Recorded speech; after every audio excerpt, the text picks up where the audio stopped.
अब अगर पीएम साहब जम्मू कश्मीर को एक डेवलप्ड स्टेट देखना चाहते हैं, तो क्या मैं ये कहूं कि जनाब ये नहीं होना चाहिए? हम में से कोई ऐसा है जो ये कहेगा ना जम्मू कश्मीर डेवलप नहीं होना चाहिए सिर्फ इसलिए क्योंकि पीएम साहब ने कहा है? अगर मरकज की हुकूमत के इरादे जम्मू कश्मीर के लिए सही हों तो ठीक है ना, हम भी उसी दिशा में चलेंगे।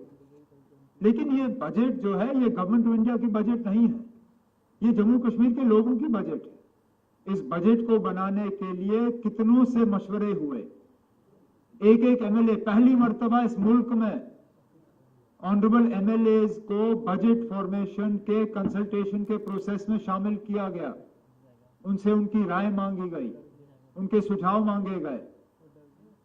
इससे पहले 5-6 साल जो बजट पेश हुए पार्लियामेंट में हुए, आपको उस वक्त तो पता ही नहीं होता था कि बजट में ऐलान क्या हुआ। मुझे खुद पिछले 5 साल का 6 साल का याद ही नहीं है कि बजट में जम्मू कश्मीर के लिए क्या ऐलान होता था।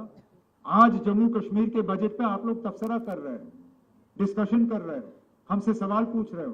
पिछले 6 साल बजट को लेके सवाल कहां हुए? अगर ये प्राइम मिनिस्टर साहब का बजट होता तो यहां सवाल जवाब होता ही नहीं, क्योंकि प्राइम मिनिस्टर साहब तो यहां आके आपके सवालों का जवाब नहीं देते, यूनियन फाइनेंस मिनिस्टर साहिबा यहां आके आपके सवालों का जवाब नहीं देते। ये जम्मू कश्मीर के लोगों की चुनी हुई हुकूमत का बजट है। अब अगर इसमें प्राइम मिनिस्टर साहब जो जम्मू कश्मीर के लिए चाहते हैं और हम जो जम्मू कश्मीर के लिए चाहते हैं, अगर कहीं ना कहीं डेवलपमेंट के लिहाज से कोई हमारी पटरी मिल जाए तो अच्छी बात है ना, जम्मू कश्मीर के लोगों को उसका फायदा है।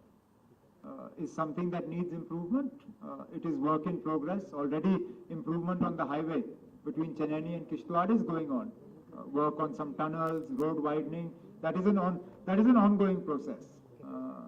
Now you can't expect at this point in time where right now even between Jammu and Srinagar you don't have a 4-lane highway fully.